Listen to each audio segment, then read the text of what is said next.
Hello students, welcome in physics class. In this video we will discuss about force and laws of motion. Then first of all, what is force?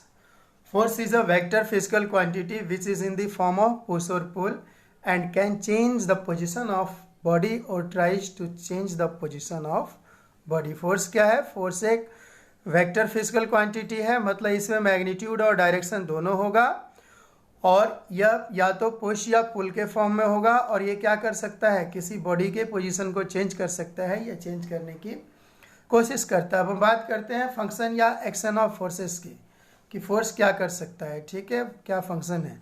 तो force can move a stationary body, force किसी stationery body को move करा सकता है।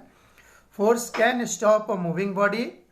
Okay, force can change the direction of object. कोई body अगर किसी particular direction में मूव कर रहा है तो उसके ऊपर अगर हम फोर्स जो है अप्लाई करते हैं, दूसरे डायरेक्शन में फोर्स अप्लाई करते हैं तो क्या होगा, उसके डायरेक्शन को वो चेंज कर सकता है या चेंज करने की कोशिश करेगा। Force can speed up A moving body. Force can slow down a moving body. Also force can change shape and size of body. For example, अगर हम क्या करें कि एक लेमन लें और उसको क्या करें कि हम स्क्वीज करें इन बिटवीन टू फिंगर्स के बीच में रख करके, तो उसका शेप और साइज क्या होगा, चेंज हो जाएगा। ठीक है, अब हम बात करते हैं डिफरेंट टाइप्स के फोर्सेस की। ठीक है, तो इस यूनिवर्स में हालांकि बेसिकली 4 टाइप्स के फंडामेंटल फोर्सेस हैं। ठीक है, कौन कौन से हैं? Gravitational force first, second electrostatic force, third weak nuclear force and fourth and last strong nuclear force. But conditions और स्टेट्स के अकॉर्डिंग फोर्स को कई तरह से क्लासिफाई किया गया है। First of all contact force और non contact force. Contact force क्या होते हैं? Forces experienced by bodies when they are in physical contact with each other. जब फोर्स क्या हो, फोर्स तब अप्लाई हो रहे हो जब क्या हो, हम बॉडी के कांटेक्ट में आए, तब उस फोर्स को हम क्या कहेंगे, कांटेक्ट फोर्स कहेंगे। कांटेक्ट फोर्स के एग्जांपल है muscular force, frictional force. Muscular force में क्या होता है, किसी बॉडी को मूव कराना है या रेस्ट में लाना है तो हमें पहले उस बॉडी को क्या करना होगा, टच करना होगा, उसके फिजिकल कांटेक्ट में आना होगा, इसलिए muscular force is example of contact force. Similarly, frictional force is also an example of contact force. क्यों? क्योंकि जो फ्रिक्शनल फोर्स अराइज होता है वो हमेशा दो बॉडीज की जो सरफेस ऑफ कांटेक्ट होता है, जब दोनों बॉडीज के सरफेस ऑफ कांटेक्ट के बीच में एक रिलेटिव मोशन होता है तो वहां पर फ्रिक्शनल फोर्स अराइज होता है। ठीक है, तो इसलिए frictional force is also an example of contact force.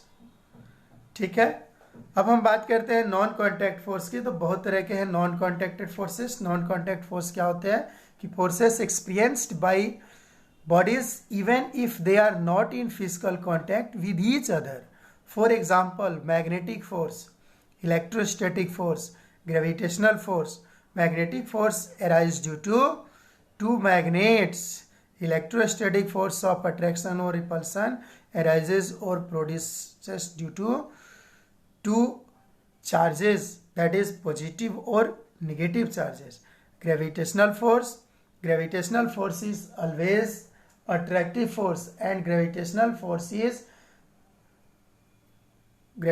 force arises or produces due to mass of body. Okay, next balanced force, unbalanced force. Balanced force क्या होते हैं कि when on a body on a single point 2 or more forces are acting and their resultant force are 0। जब किसी body पे 2 और मोर forces act हो रहे हों, अप्लाई हो रहे हों और उनका जो टोटल सम या रिजल्टेंट या नेट फोर्स है वो 0 हो तो हम उस फोर्स को बैलेंस फोर्स कहते हैं। ठीक है, और बैलेंस फोर्स क्या होता है कि उसमें नेट फोर्स 0 होता है और बैलेंस्ड फोर्स बॉडी के पोजीशन में कोई चेंजिंग नहीं ला पाता है। ठीक है, बॉडी को एक्सलेट नहीं कर पाता, स्पीड अप या स्लो डाउन नहीं कर पाता, बल्कि बैलेंस फोर्स बॉडी के शेप और साइज को चेंज कर सकता है। इसका एग्जांपल यहाँ पर देख रहे हो आप कि यहाँ पर फर्स्ट केस में टग ऑफ वार का जो है चल रहा है, तो इसमें 2 टीमें हैं और दोनों टीमें से अपनी अपनी तरफ से 300 न्यूटन और 300 न्यूटन का फोर्स अप्लाई कर रही हैं। ठीक है, क्योंकि दोनों फोर्स जो है इक्वल है अमाउंट में, मैग्नीट्यूड दोनों फोर्स का इक्वल है, 300 न्यूटन है, but they are in opposite directions and both forces are applying on a tug, okay, of rope and they cancel out each other, then their resultant force is 0. So this type of forces are known as balance force. ठीक है, और क्या है यहाँ पर कि दोनों टीमें फोर्स एक्सर्ट कर तो रही हैं, लेकिन इनका रिजल्टेंट फोर्स क्या है, 0 है। इसलिए इस जो टग है, टग इसमें कहीं भी कोई पोजीशन में चेंजिंग नहीं आ रही है। लेकिन जब सेकेंड केस की हम बात करेंगे तो यहाँ पर नीचे वाले केस में देखिए, सेकेंड केस में कि इसमें 2 टीमें हैं, team A 400 newton force apply कर रही है और team B 300 newton force apply कर रही है। तो force applied by team A is more than force applied by team B, तो then resultant force on tug of rope is 400 minus 300 newton, that is 100 newton. तो यहाँ पर अब ये क्या है कि जो नेट फोर्स है वो 0 नहीं है। ठीक है, इसलिए ये क्या है, अनबैलेंस्ड फोर्स का कंडीशन है। ठीक है, और जो अनबैलेंस्ड फोर्स लगता है तो इसमें जब डिफरेंट टाइप्स के फोर्सेस एक ही बॉडी पे लगते हो और उनका रिजल्टेंट क्या हो, 0 नहीं हो, कोई पॉजिटिव वैल्यू हो, ठीक है, तो वो अनबैलेंस्ड फोर्स कहलाते हैं। ठीक है, और यहाँ पर जो आ रहा है दोनों टीम के द्वारा जो एक्सर्टेड फोर्स का रिजल्टेंट वो है 100 न्यूटन। तो यहाँ पर जो रिजल्टेंट फोर्स का जो डायरेक्शन होता है वो हमेशा क्या होता है कि जो ग्रेटर फोर्स होता है उसके तरफ रिजल्टेंट फोर्स का डायरेक्शन होगा। इसलिए जो टग है वो टीम ए की तरफ, जिन्होंने 400 न्यूटन का फोर्स अप्लाई किया है, उनके तरफ क्या होगा, ये चला जाएगा, मूव कर जाएगा। ओके, अब हम बात करते हैं न्यूटन्स लॉज ऑफ मोशन के। तो there are 3 laws of motion which are given by sir Isaac Newton. Okay, तो first law is a body continues to be in state of rest or of uniform motion along a straight line unless it is acted upon by some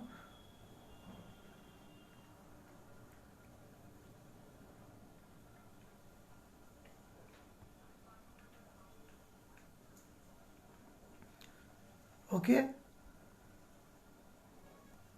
Newton's first law of motion ये कहता है कि अगर कोई भी body rest में है या motion in along a straight line है, यूनिफॉर्म मोशन में है, तो वो तब तक रेस्ट या uniform motion along straight line बना रहेगा, अपने आप को मेंटेन करके रखेगा जब तक कि उस पर कोई एक्सटर्नल अनबैलेंस्ड फोर्स एक्ट नहीं करता है। तो वास्तव में जो Newton's first law of motion है वो इनर्शिया और फोर्स का डेफिनेशन देता है। तो कैसे, इनर्शिया का मतलब क्या है, what is inertia? Tendency or ability of a body by virtue of it opposes any type of change in a state of rest or a state of uniform motion along a straight line। Inertia किसी भी मासिक body का एक tendency है, उसकी ability है जो उस बॉडी के पोजीशन में किसी भी तरह के चेंज को, चाहे वो रेस्ट से मोशन में लाया जाए या मोशन से रेस्ट में लाया जाए या उसके डायरेक्शन को चेंज किया जाए, उस किसी भी तरह के चेंज को वो क्या करता है, अपोज करता है, इनर्शिया। तो types of inertia, there are 3 types of inertia. First, inertia of rest, second, inertia of motion, third, inertia of direction. Inertia of rest से क्या मतलब है कि कोई बॉडी अगर रेस्ट में है तो वो अपने आप को रेस्ट में ही रखना चाहेगा। ठीक है, रेस्ट से मोशन में लाने के लिए वो क्या करेगा, अपोज करेगा। ठीक है, जो उसकी टेंडेंसी है। ओके, हम बात करते हैं इनर्शिया ऑफ मोशन की।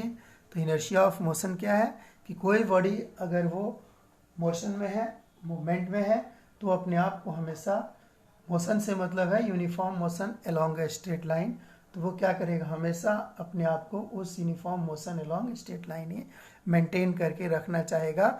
और अगर बाहर से उसको चेंज करना चाहा जाएगा तो वो उसका अपोज करेगा। ठीक है। थर्ड है इनर्शिया ऑफ डायरेक्शन की। कोई बॉडी अगर किसी पार्टिकुलर डायरेक्शन में मूव कर रहा है तो वो तब तक मूव करेगा जब तक कि हम उसके अपोजिट डायरेक्शन में या अदर डायरेक्शन में हम फोर्स अप्लाई नहीं कर देते हैं। ठीक है।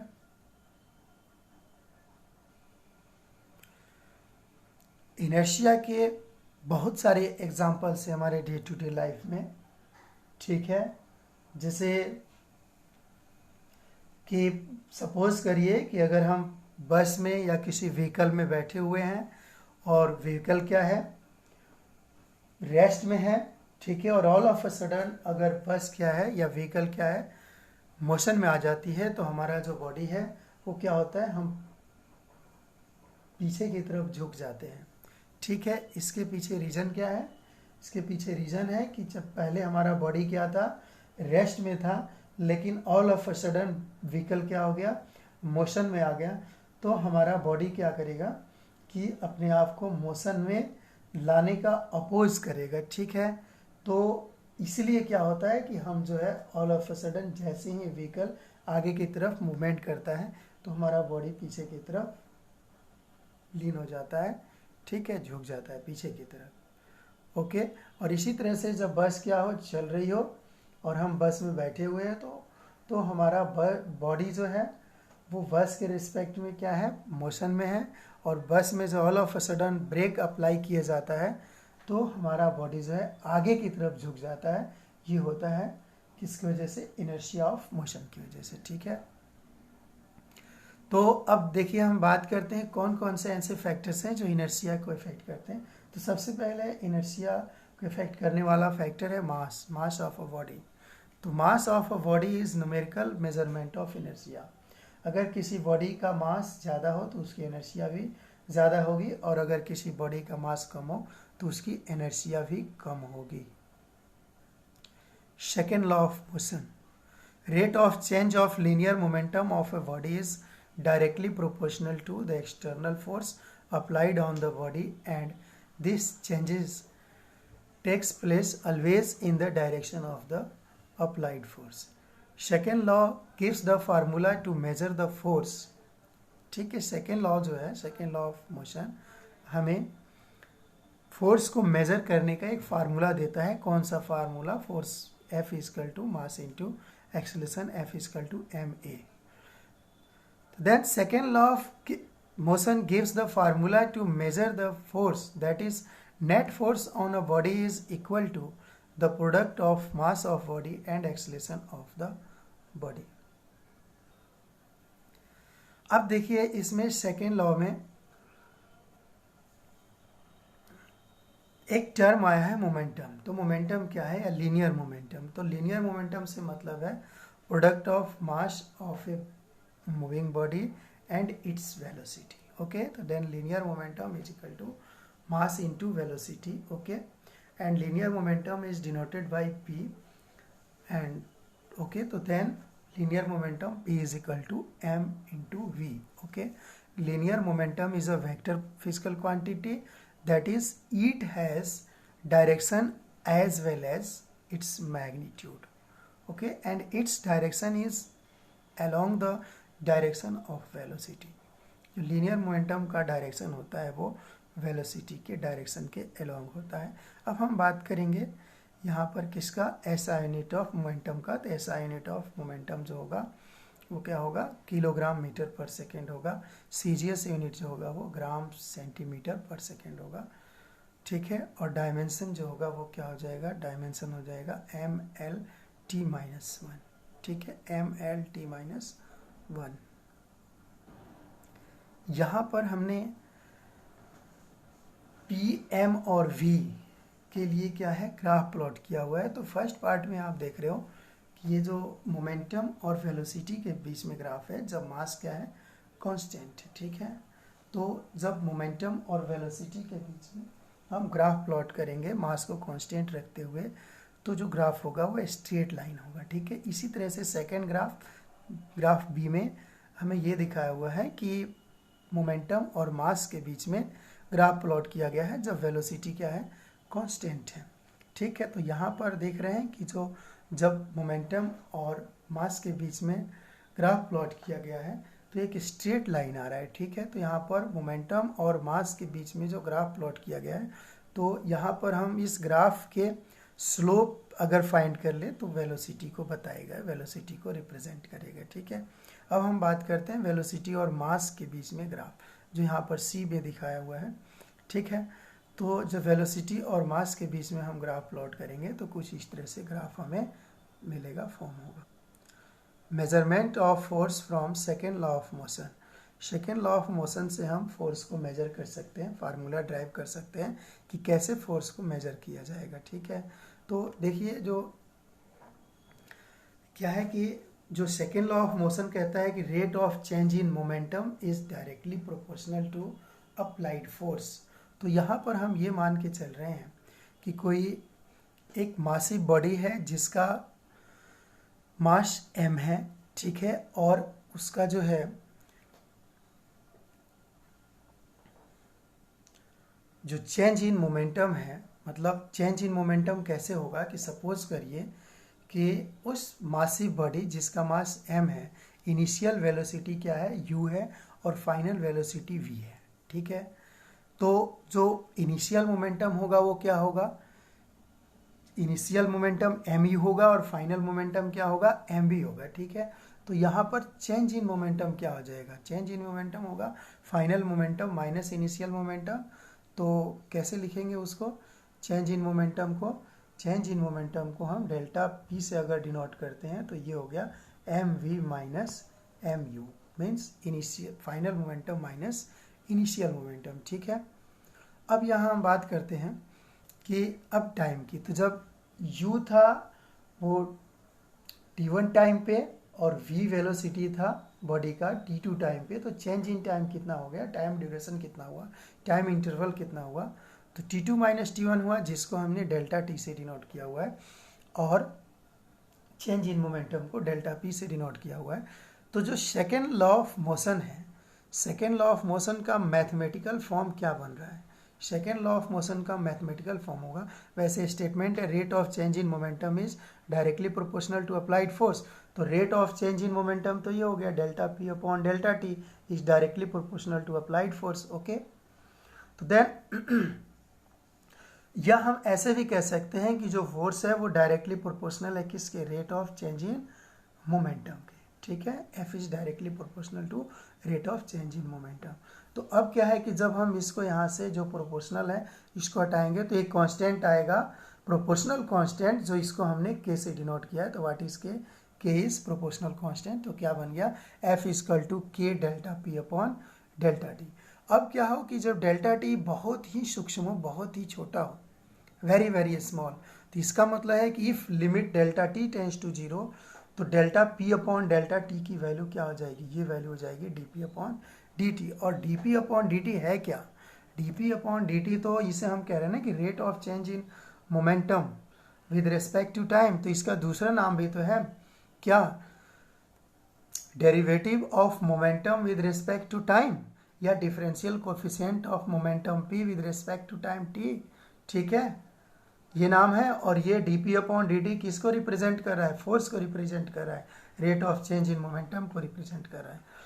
तो अब यहाँ से क्या हो गया, ये हमारे पास क्या बन गया, F is equal to k dp upon dt, ठीक है। अब यहाँ पर देखिए जो F is equal to k dp upon dt है, तो हम जानते हैं कि यहाँ पर जो p की वैल्यू होती है वो क्या होती है, mv होता है, ठीक है। p इजकल टू क्या होता है, mv होता है, जो कि यहाँ पर हमने लिख दिया p की जगह पे mv। तो क्या बन गया, F is equal to k d over dt mv, ठीक है। और अब हम बात करते हैं कि जो यहाँ पर k और m क्या है, बॉडी का जो मास होता है वो कांस्टेंट होता है, तो इस कांस्टेंट को हम आगे ला दिए, तो क्या बन गया, F is equal to k m dv upon dt।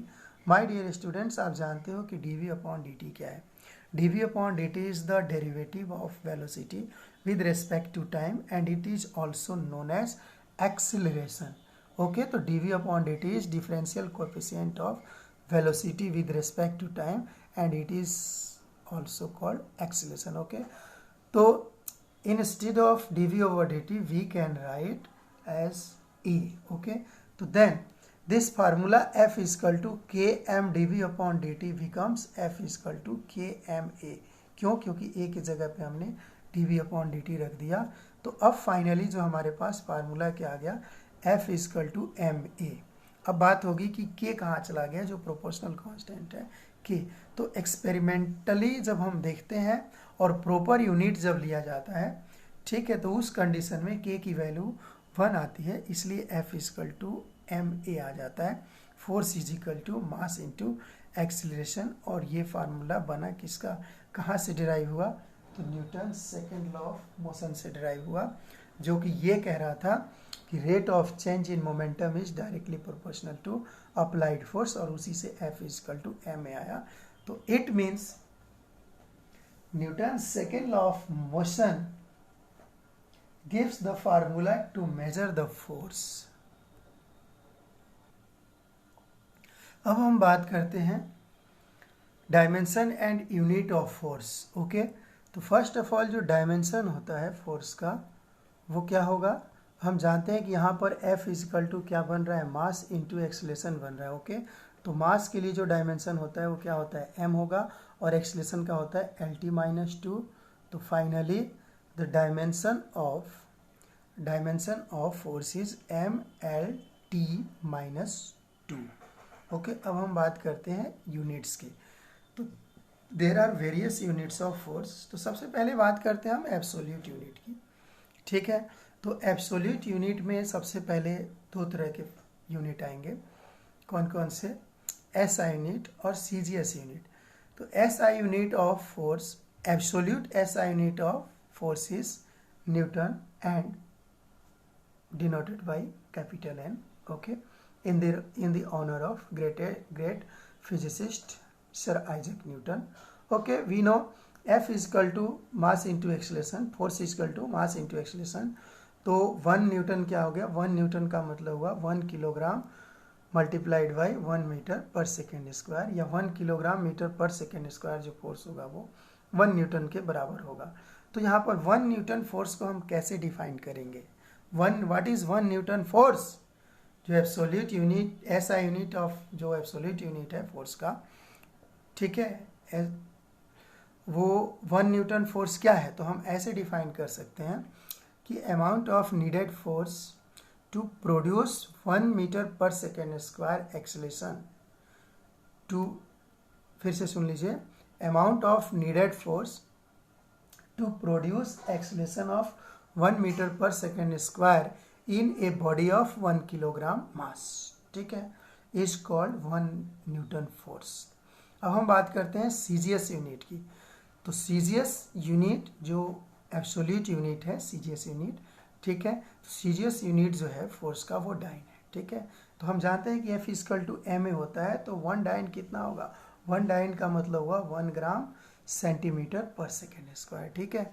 तो यहाँ पर हम देखेंगे कि 1 डाइन फोर्स होगा कितना, तो 1 डाइन फोर्स का मतलब है 1 gram into 1 centimetre per second square. तो what is the definition of 1 dyne force, the amount of needed force to produce an acceleration of 1 centimetre per second square in a body of mass 1 ग्राम।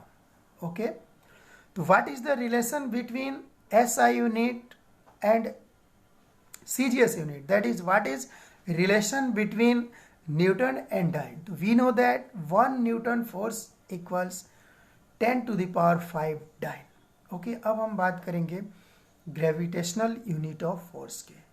तो gravitational unit of force में सबसे पहले हम SI unit लेते हैं। तो SI unit जो होता है ग्रेविटेशन के रेस्पेक्ट में, रिलेटिव में, तो वो होता है किलोग्राम वेट या किलोग्राम फोर्स। और CGS यूनिट जो होता है ग्रेविटेशनल यूनिट में फोर्स का होता है ग्राम वेट या ग्राम फोर्स। तो हम इसको डिफाइन करेंगे कि किलोग्राम वेट या किलोग्राम फोर्स क्या होता है। तो देखिए 1 किलोग्राम वेट या 1 किलोग्राम फोर्स को कैसे डिफाइन करेंगे हम, ठीक है। तो यहाँ पर देखिए 1 किलोग्राम वेट या 1 किलोग्राम फोर्स का मतलब है कि 1 kilogram into 9.8 metre per second square, जो कि किसके इक्वल होता है, 9.8 न्यूटन के इक्वल होता है, ठीक है। F इक्वल टू ma से, ठीक है।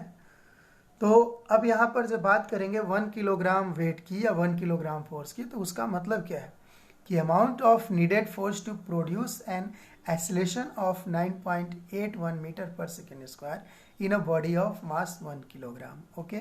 तो देन 1 किलोग्राम वेट और 1 kilogram force equals 1 kilogram into 9.8 metre per second square. क्यों? क्योंकि जो जी की वैल्यू होती है, यहाँ पर हम जो वेट लेंगे W equal to m into g, तो m तो 1 किलोग्राम लेना है और g लेना है 9.8 मीटर पर सेकेंड स्क्वायर। तो इसलिए 1 किलोग्राम वेट या 1 किलोग्राम फोर्स किसके बराबर हो गया, 9.8 न्यूटन के बराबर हो गया। अब हम बात करते हैं CGS यूनिट में कि 1 ग्राम वेट या 1 ग्राम फोर्स क्या होता है। तो amount of needed force to produce an acceleration of 980 centimetre per second square in a body of mass 1 gram. 1 gram के बॉडी में 980 सेंटीमीटर पर सेकेंड स्क्वायर का एक्सेलरेशन प्रोड्यूस करने के लिए जो नीडेड फोर्स है उसे हम 1 ग्राम वेट या 1 ग्राम फोर्स कहते हैं। तो 1 ग्राम वेट या 1 ग्राम फोर्स होता है वो कितना होता है, 980 डाइन के बराबर होगा। कैसे होगा, तो यहाँ पर जो वेट ऑफ जो मास ऑफ बॉडी है 1 ग्राम है और जो जी की वैल्यू है CGS यूनिट में वो 980 सेंटीमीटर पर सेकेंड स्क्वायर है। इसलिए यहाँ पर 1 ग्राम वेट या 1 ग्राम फोर्स होगा वो 980 डाइन के इक्वल होगा। अब हम बात करते हैं Newton's third law of motion. तो Newton's third law of motion क्या कहता है, to every action there is an equal and opposite reaction. It means the forces of action and reaction are always equal and opposite. मतलब किसी body पे अगर force लग रहा है, हम किसी बॉडी पे फोर्स एक्सर्ट कर रहे हैं, तो हमारा क्या है वो एक्शन है। तो उस बॉडी के द्वारा भी हमारे ऊपर एक फोर्स एक्सर्ट किया जाएगा और जिस डायरेक्शन में हम फोर्स एक्सर्ट करेंगे उसी के अपोजिट डायरेक्शन में उस बॉडी के द्वारा फोर्स एक्सर्ट किया जाएगा, ठीक है। तो इसलिए कहा जाता है कि जो न्यूटन्स जो थर्ड लॉ ऑफ मोशन है वो कहता है कि there is an equal and opposite reaction to every action. Some more points about force. Force is a vector quantity. Force क्या है, वेक्टर फिजिकल क्वांटिटी है। इसका मतलब हुआ कि it is defined completely when its direction, magnitude and point of application are given. Force क्या है, एक वेक्टर फिजिकल क्वांटिटी है। तो इसको हम कंप्लीटली तभी डिफाइन कर सकते हैं जब हमें उस फोर्स का मैग्नीट्यूड, डायरेक्शन और पॉइंट ऑफ एप्लीकेशन दिया हुआ हो, ठीक है। सेकेंड पॉइंट की बात करते हैं कि the straight line along which a force is directed is called line of action of force, ठीक है। जिस स्ट्रेट लाइन के अलोंग फोर्स एक्ट होता है, अप्लाई होता है, उस लाइन को हम line of action of force कहते हैं। Forces acting together on a body at the same point are called concurrent forces. जब किसी बॉडी के सिंगल पॉइंट पर, सेम पॉइंट पर बहुत सारे फोर्सेस एक साथ एक्ट हो रहे हो, अप्लाई हो रहे हो, तो उन सभी फोर्सेस को कंक्यूरेंट फोर्सेस बोलते हैं। और वो जो फोर्सेस पैरेलल लाइंस के अलोंग क्या हो, ठीक है, एक्ट हो रही हो, अप्लाई हो रही हो, ठीक है, उनको हम कोलिनियर फोर्सेस बोलते हैं। और वे फोर्सेस जो किसी सेम प्लेन में एक्ट हो रहा हो, अप्लाई हो रहा हो, उनको हम कोप्लेनर फोर्सेस बोलते हैं। Gravitational forces between two bodies are position dependent forces. जो ग्रेविटेशनल फोर्स ऑफ अट्रैक्शन जो होता है वो क्या होता है, दो बॉडी के बीच में लगने वाला ग्रेविटेशनल फोर्स ऑफ अट्रैक्शन हमेशा पोजीशन डिपेंडेंट फोर्स होता है। मतलब कि यहाँ पर हम ऐसे कह सकते हैं कि जो F होता है, पहले तो जो ग्रेविटेशनल फोर्स ऑफ अट्रैक्शन होता है वो डायरेक्टली प्रोपोर्शनल होता है प्रोडक्ट ऑफ देयर मासेस, ठीक है। और gravitational force of attraction between two bodies is inversely proportional to square of distance between both the bodies. Okay, तो इसका मतलब हुआ कि जो ग्रेविटेशनल फोर्स ऑफ अट्रैक्शन है दो बॉडीज के बीच में, वो उनके बीच में लगने वाले जो डिस्टेंस है, दोनों के बीच में जो पोजीशन का डिफरेंस है, उस पर क्या होता है, डिपेंड करता है।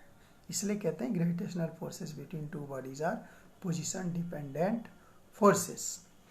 अब next point, viscous forces. Viscous forces क्या होते हैं कि जो किसी लिक्विड के दो लेयर्स के बीच में जो लगने वाला फोर्स होता है, जो यहाँ पर F = 6 पाई ईटा RV से डिनोट किया हुआ है, and force on a charge particle in a magnetic field, जो कि होता है F = QVV sin थीटा। ये क्या होते हैं, वेलोसिटी डिपेंडेंट फोर्स होते हैं।